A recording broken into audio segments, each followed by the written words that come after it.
if you have a debit card or a phone with a bunch of digits on it, you've got something that can be vulnerable to power outage, cyber attack, bank clearing, and this type of thing. So you want to have some kind of a hedge position, meaning that if all else fails, you still have financial means of some sort. Doesn't mean bet the farm, doesn't mean go all in on gold, doesn't mean any of that. It means use of common sense, have a little bit that you may need, and sleep well, because the chances of an all-out failure are slim, but the inevitable is there will be an adjustment. We just don't know what it is. Hey, David, thanks for coming back on the show. Hey, Danny, thank you. So what is your 60,000 foot view of the markets at this very moment in time? Of all markets or the precious metals markets? Let's just be macro. Let's just go macro for now, and then let's zoom in as we proceed forward. So let's do the market in its entirety. Okay. All right. So the biggest market is the debt market or the bond market. And the 30,000 foot view from there is that we're overextended globally. This debt cannot be paid off. Everybody knows that. But the real question is, what happens? Does it hyperinflate, where the debt's paid off in worthless currency and the currency is entrusted? Or is there some type of mechanism where we get the debt repriced, where some of the debt goes away, it's reneged on, like we did with the United States did with Russia. Basically said what was it, 300 billion is null and void. So there's lots of things that can happen, but the debt market is the biggest problem. We're overextended. There's no way we could grow our way out of it. And the most likely scenario is to hyperinflate or inflate enough to where the debt is quote unquote paid off, but the currency is destroyed. That's the most likely. That's not necessarily what will happen. And I think it'll be like a combination of the two, where you'll see some debt go to money heaven. Remember, if you borrow money and you can't pay it back, then the person that loaned the money is defaulted by the one that they gave the money to. So the money doesn't go away, it's just not paid back. Or in a way, it doesn't come back to the owner. So anyway, there's a long answer, but that's the biggest market. Second, of course, the equity markets. And the United States is the biggest equity market and the most trusted. And the equity markets are really designed to be owners of businesses. And you own a business to make a profit. And the reason you're a shareholder is to share in those profits. But all of that's gone away a long, long time ago. I mean, Buffett adheres to that principle pretty much. But most investors are momentum investors or meme stocks, or there's a lot of things that go into the stock market now that are really not principled in analysis. They're just basically follow the leader and it sounds good and I got a tip, or this fund is buying. It's mostly momentum. Very overvalued. And the big money, the smart money, has been getting out for quite some time. You look at some of the biggest players, and yet it's such a vast market and so many things are tied to the stock market that the Fed put a put on the market a long time ago, which means that they prevent it really from correcting. It starts to go down very far, they're going to jump in. And this started in the 1987 crash with the Working Group of Financial Markets, known as the Plunge Protection Team. So the stock market needs to correct, and it probably will correct. How far it will correct is unknown at this time. Will the Fed come in and intervene if we get a crash or a collapse in the market? The answer is most likely they will. It's already set up that way. And then if you look at the currency or foreign exchange market, which is really a huge market as well as the debt markets, a lot of currency trading back and forth because there's no stability in the system. So it's not a question of, we've got this many natural resources or a more productive workforce or better ideas or higher technology or any of the stuff you hear on the mainstream financial press. It's really a function of who's printing the money the fastest. And the reason the dollar is superior to most other fiat currencies is we're printing like crazy people. But there's other countries out there that are printing at twice the crazy people rate. In other words, they're depreciating their currency faster than we are, and therefore the U.S. currency is superior to theirs. So you might argue maybe the ruble is quote unquote somewhat sound. But so the currency markets are in disarray, the bond markets are in disarray, the stock market's overvalued. So that brings us to the precious metals and the commodity sector.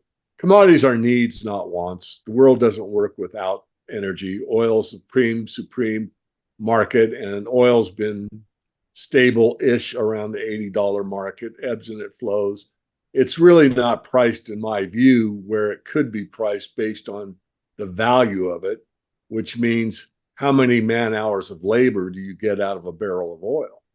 And it's astronomical. Memory serves, you can look it up. It's the idea that I want to get across, not the number. I give you the number solidly if I remembered it correctly, but I think it's 500,000 man hours of labor in a one barrel of oil. It could be different than that. But if you thought about that, then our human labor isn't worth a penny an hour, and so I'm not saying it should be priced at the human rate of labor. What I'm saying is it's really very undervalued for how much energy it contains in such a finite space to be able to do labor. I mean, how do you build a skyscraper, a bridge,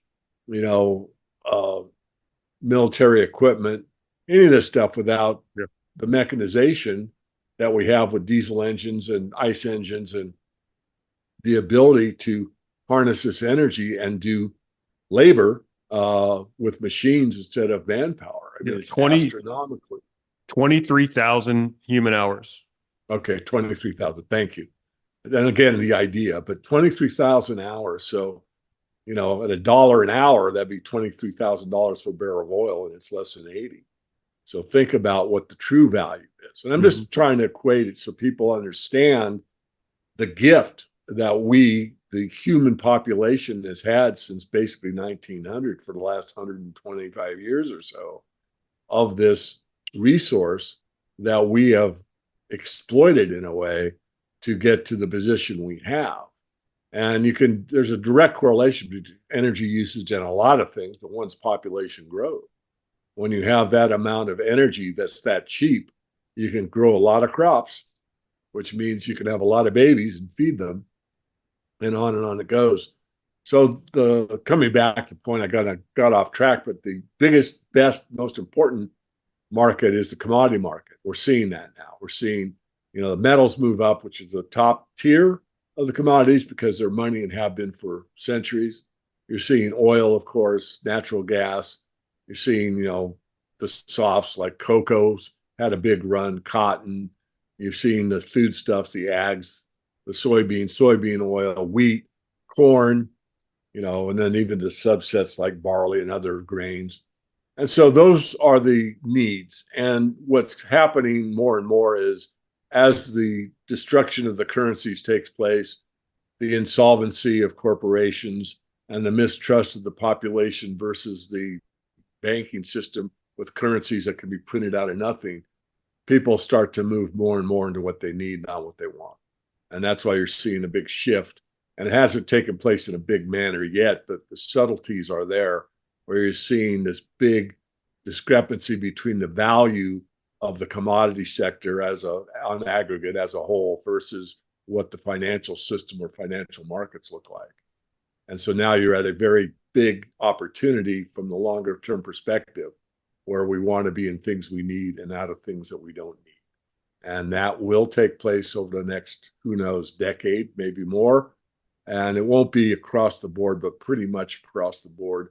Foodstuffs for sure, some of the softs, the hard metals, the base metals, and copper's kind of in between. We've seen a nice run in copper.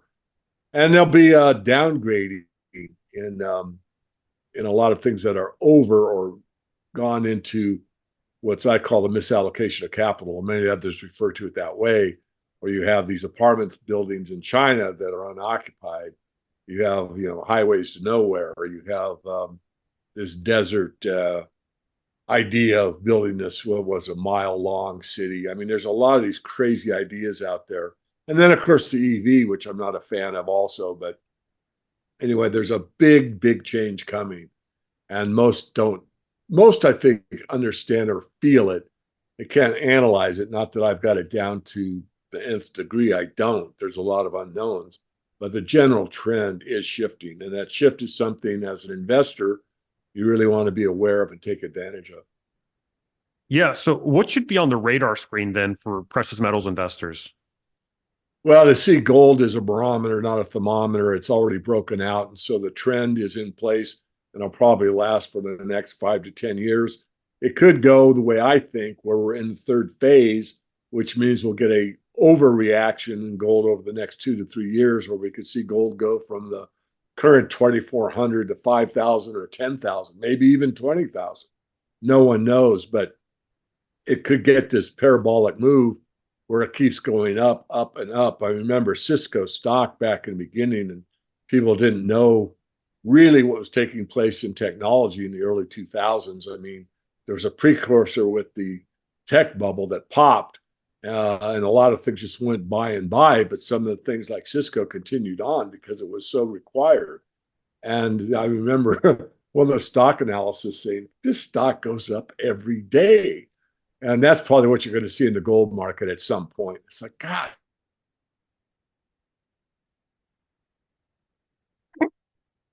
And then it went up 13 days in a row, that type of thing. But we're not there yet. But we are, or I am, and many of my peer group are convinced the breakout is here and brighter days are ahead for gold people, gold investors. But that doesn't portend well for the rest of the economic system, as we just outlined. Silver, of course, is needed in technology and for war. So it's got kind of a double-edged sword because it's also considered to be a safe haven, second place to gold, obviously. But yet there's a lot of people that can afford silver that will not or cannot at this point afford gold. So I think the precious metals have a very bright future ahead. And I think it's going to be rather astounding the price levels that are achieved relative to some of these other markets, because they have been undervalued for so long. When they swing back to their, let's say, fair value position, that will be kind of an aha moment. But most markets go undervalued, fair valued, and overvalued. So what does an overvalued silver market look like? What does an overvalued gold market look like? And the answer is, we've never been there before, where people are competing with each other to preserve their wealth at the same time on a global basis. It's been on a country by country basis, where you might be in Weimar Republic, or you might be in Argentina, or you might be in Turkey, or you might be, Russia, you might be in some place where the currency is being destroyed. And in that particular outlet, you're very much, if you have any wealth to preserve, you're moving into the precious metals. But it's never been globally. And we're starting to sniff that out now with the Chinese. The Chinese basically have not only bought gold at the national level, which they've been doing for years, but it's now at the street level in a big degree. And when I was in China, I said this to one of my Chinese friends. We were talking to silver market, and I told him that when I was there, I went, I was in Beijing. I mean, I'm in the capital, and, there's lots of activity, commercial activity. And I was going, I won't say all over the place. I was only there 10 days, but I went to several places to try to buy silver as an investment at that time. We're talking, I think, 2008. And the only thing I could really find to buy were chopsticks in silver, right? But now the Shanghai Gold Exchange and the Shanghai Futures Exchange is trading silver, and the masses are starting to catch on. Well, you have, 1.4 billion Chinese that want an ounce of silver. That's a pretty big market. And I'm kind of joking and kind of not. There is a investment demand for silver in China now that has not been there since the Opium Wars. So it's a very, very interesting switch. And that's just precursor to everybody on the globe waking up to the fact that, I don't trust the currency. I need to do something about it. And am I right or am I wrong? I mean, certainly I'll be in the position to say that is the trend. I'm convinced of that. Whether it manifests that far, I don't know. Will there be some type of quote unquote reset, or a new monetary system, or a new Bretton Woods, or something along those lines that put us into a CBDC or some alternative system? And I think all those things are being talked about, thought about, and implemented in some places. So it's a very, very interesting time to be alive, and the monetary system really is kind of key to whether or not we, the people, meaning not just the United States, but worldwide, those that are in free countries, and I know that many are not, maintain the status quo, or we get into more of a dystopian control manner where the, let's say, the money powers that have control worldwide have it even further and to a further degree than it already exists. You mentioned the Shanghai exchange and the COMEX having some sort of a spread when it comes to the prices of gold and silver. In the case of silver, it seems to be about a $4 to $5 spread right now. How long can this arbitrage last, do you think? As long as it can. It will, it should. All arbs eventually end. So again, talking about my Chinese friend, I was arguing with him how much was actually necessary for a physical arb to take place, meaning people literally ship silver from wherever it is, North America, South America, Canada, over to China and take advantage of that spread. And he said, "Oh, it's happening. I know it's happening to some level." And he said, "No, it's being smuggled in as we speak, and it will continue until you see that arb close." So, and that's how arbs work. I mean, they work until they don't work. That's, kind of the gold silver spread that took place in years gone by. So I don't know exactly a good answer for you other than yes, it will continue until it doesn't. Is it a week away? No. Is it a month away? No. Is it 6 months away? Perhaps. Could it be closed with, let's say, power from government? Yeah, it could. In fact, if it goes on more than I'd say 3 months or so, my guess is that there'll be someone stepping in and saying, well, any exported, silver will have this VAT added onto it to go to China or whatever. They already do that for India. I mean, there's a lot of games that are played, especially in silver, with value added taxes and other things that you don't know about until you're on the other side. So even though there's that $4 spread, can you take advantage of it or not? Depends sometimes on whether or not there's a VAT added or there's some kind of import tax or whatever. And the way you get around that is that $4 does exist. And if you smuggle it in without a VAT or an import or the border guards taxing it as it comes into the country, you could take advantage of that $4, which is quite a huge percentage, as you well know. So it does take place. Yeah, let's stay on the topic of China for a second longer. You mentioned China buying and beginning to up their ante when it comes to their gold purchases. Another thing that they're also doing is dumping treasuries, which kind of seems like treasury holdings and gold holdings seem to be inversely proportional there. Why would China be dumping treasuries and buying gold? Well, I think what a money manager would do. They're hedging their bets. They're betting that the money of all time or the last 5,000 years, the most sacrosanct, the only monetary asset that's not a liability at some level. So you continue to up that. And at the same time, one that's the most trusted at a point in history that can't be trusted based on what we talked about at the beginning. It can't be paid back in value. It can be paid back in pieces of paper. You're going to mitigate your risk by buying gold and having less risk with that financial instrument. So it's just common sense. So there's a subset to that, though. The Chinese are doing what you said, but not to the level that I thought. I did some research on this recently, and some of the Chinese holding of U.S. debt is off their books, held in Belgium and other entities, which I thought was surprising. But there's a guy that does a real deep dive on Chinese financial markets, and I went through several of his interviews and realized from his work that they need U.S. capital to settle debt. If they've borrowed in U.S. dollars, they've got to pay it back in U.S. dollars. So if you're holding T-bills, paying 5%, you may as well get interest on all that debt. The highest interest you could get is short term, which protects you pretty much from a big problem in the financial or the debt markets. And then you've got to have some. I mean, I can't pay you back in any other currency. I've got to have it in US dollars. So they can only go so far. And have they gone as far as they are going to? I don't know. I don't have the answer to that. But the trend is obvious. More gold, less treasuries, get ready for the reset. And maybe the BRICS will break away and start their own system. That's been talked about many times. Whether or not it's implemented in the way it's been outlined remains to be determined. But there is a shift in power. And we've always known from history that he who owns the gold makes the rules. When the British Empire ruled the world, they had the lion's share of the gold. When the United States became the world dominant power financially, the US had most of the gold. Now you could say the East has most of the gold, and they're becoming the dominant financial power.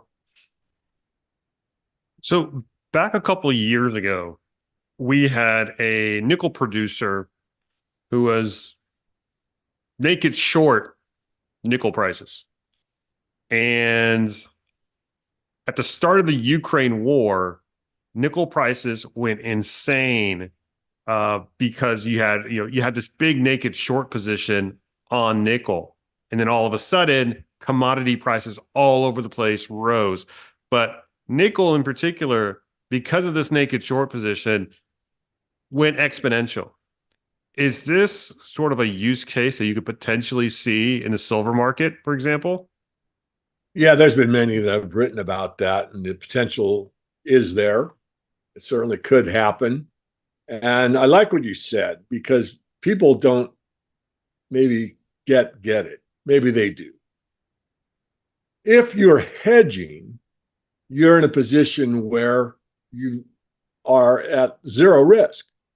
If I produce 100 ounces of gold a month and I hedge 100 ounces of gold a month, I know what my net profit is. Let's say I'm a miner. I mine it at 2,000 an ounce. It's sold at the spot price of 2,400, and I hedge it at the spot price. So I've locked in my $400 profit every month after month. That's a hedge. That way, if the price goes up, I don't gain, but if it goes down, I don't lose. And I'm in the mining business, not in the speculation business. But when you are producing the commodity and you are shorting more than you produce, you are gambling. You are naked. You don't have it to put on the market, so you are hedged. You're not hedged at all. And that's what happened here. And that's the problem with quote unquote hedging. Most of these hedges are full of it. They're blowing smoke. They're gambling. They are not hedging. And that's the problem with a lot of these markets. They're so leveraged, and these algorithms are so good at selling what doesn't exist to manipulate the price within a certain bandwidth that they win and they win and they win and they laugh all the way to the bank, and they think it's funny, and the public gets, taken advantage of real quickly. Delta hedging, I mean, the basics of it's more complicated than this, but you have a certain strike price, and let's say it's 20, and the price is at 21. So the algorithm says, well, we got to sell more options until we get the price to 20. So they just keep selling and selling and selling. And then it gets to 20 or 19. You got to get it. So they get it to 1990. And then they take advantage of all those people that were long the options market at 20, and they lose, and the banks win. And this happens all the time. It's basically a math formula that says, well, you sell this much, you'll drive the price this much lower. And they do that at options expiration. You can practically set your watch on it. It happens so frequently, and it's geared so often that it works probably more than 90% of the time, probably more than 95% of the time.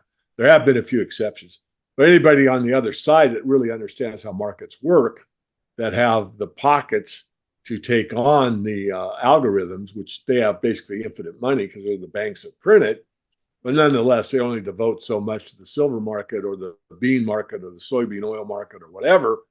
If you have that advantage, or you're taking metal off exchange, standing for delivery, you can actually put the hurt on them fairly easily. And especially if you're starting into a new realm where there's new highs.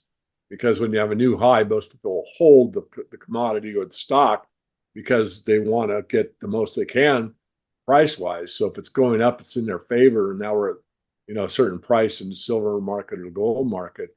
People tend to hold and maybe even buy more because the price continues up. So there's a lot to it. I hope I didn't go off too much on a tangent, but I want people to know that it's not some conspiracy theory or whatever. It's really done in all the markets. It's just the way it is. I mean, there's very few free markets left. There's a vestige of hope in some markets, and some break free from time to time, like the nickel market.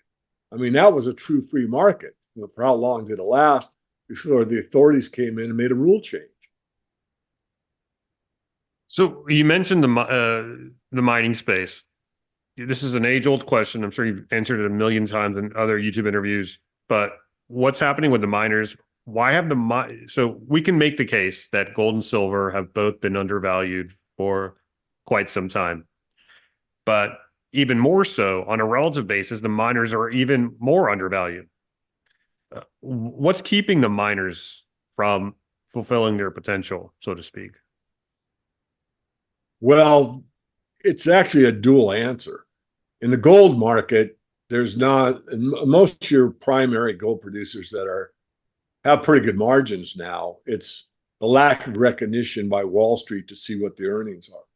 Because stocks really are supposed to move on earnings. Like I said earlier, you're an owner of a business. If you're an owner of a gold mine, then you're making money, then the stock price should go up commensurate with the earnings. And that just hasn't been recognized yet. On the silver side, most of your primary silver producers are still underwater.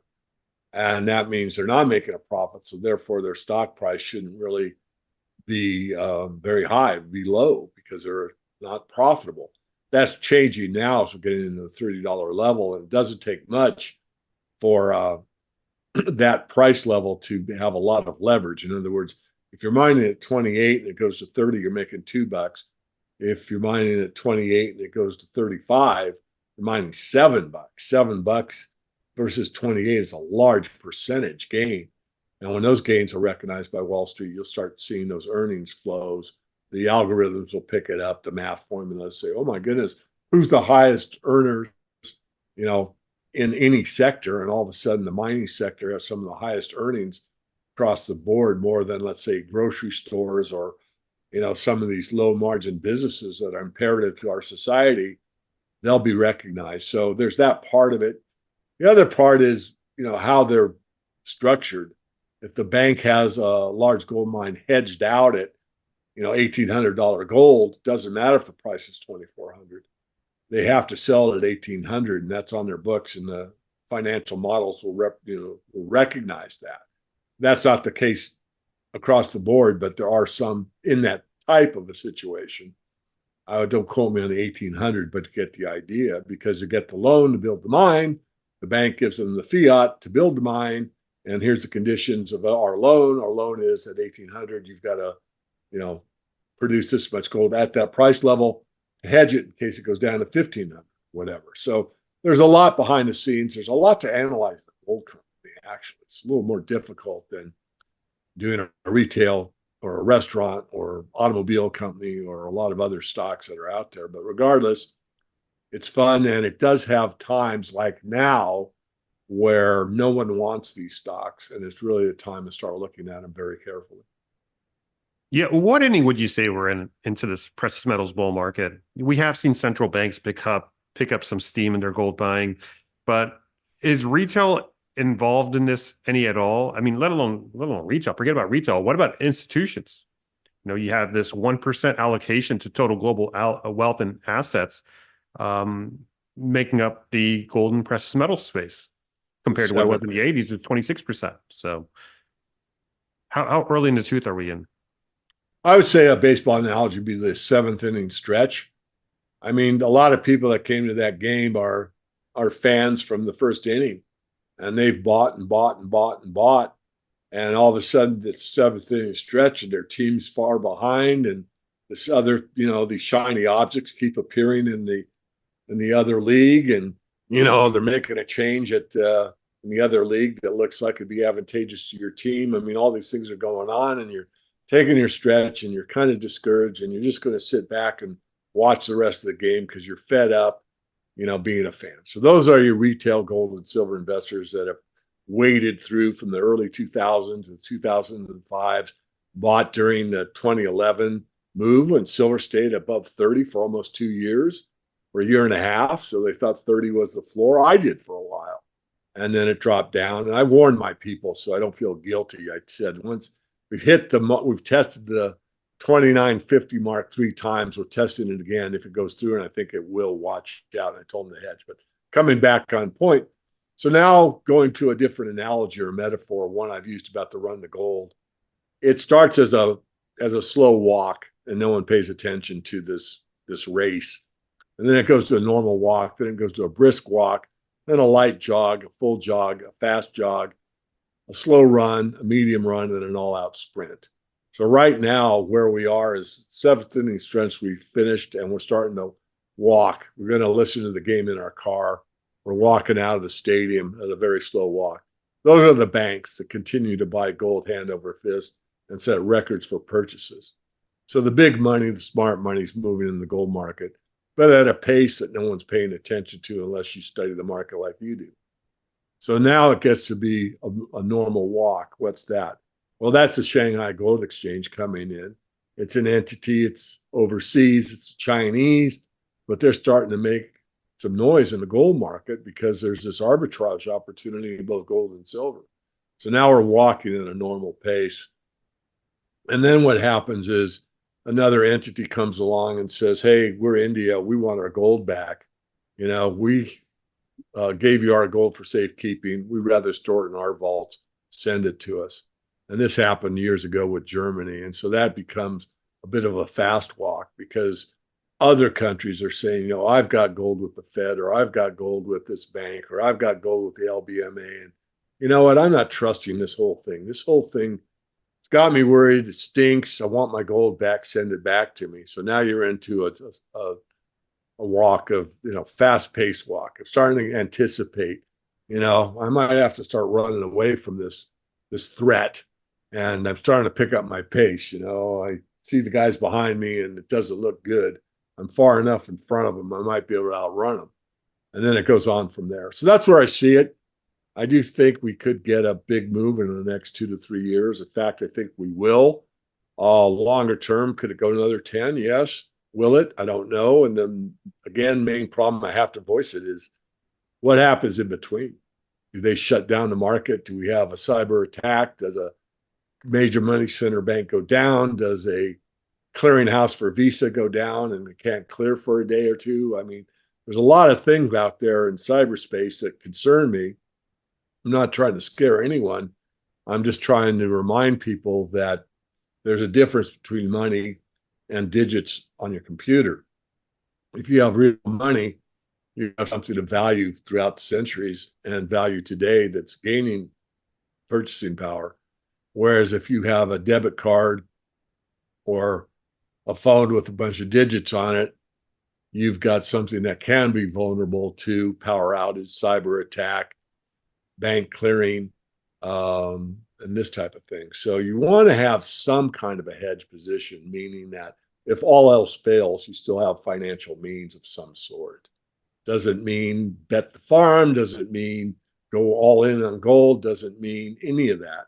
It means use some common sense, have a little bit that you may need, and sleep well, because the chances of an all-out failure are slim, but the inevitable is there will be an adjustment. We just don't know what it is. Yeah, definitely important to have some exposure to physical gold and silver, because the system is fragile, right? I mean, just the other day, you had Berkshire Hathaway, NewScale, Barrick Gold, all effectively come down to zero in a glitch. So we don't know what the hell that was. But in a scenario where your brokerage account no longer works, your capital's all wiped out. The only not possession is 9/10 of the law, right? Right. And so, for this channel in particular, we have Miles Franklin as an affiliate. You can email them down below at info@milesfranklin. Write capital Cosm sent you. And in my opinion, they have the best deals across all the other gold dealers that I've looked at. So yeah, just email them, get the price list. There's no commitment necessary. Just tell them capital Cosm sent you. Well, David, thank you so much for coming on, my friend. Where can people find you, and any concluding thoughts before we wrap up? Well, they can find me at themorganreport.com. I'm doing a special offer. I don't know how long I'll keep it, but I'm giving a free consultation to any new premium member, half-hour one-on-one with me.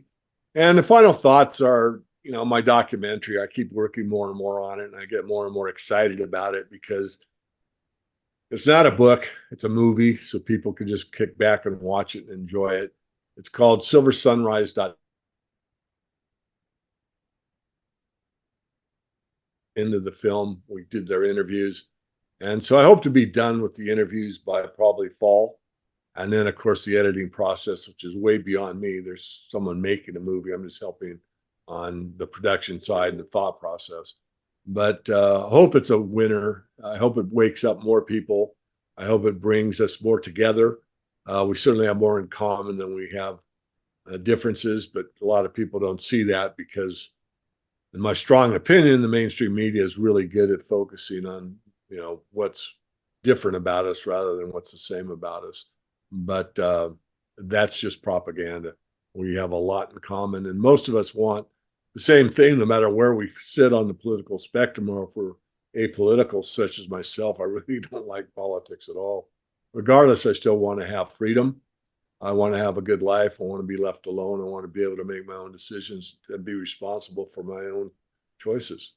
And I think most people still believe in those core values, regardless of what you see in the mainstream press. So those would be my final words. Yeah, I don't think you're alone. I think a lot of people are done with this red team, blue team stuff.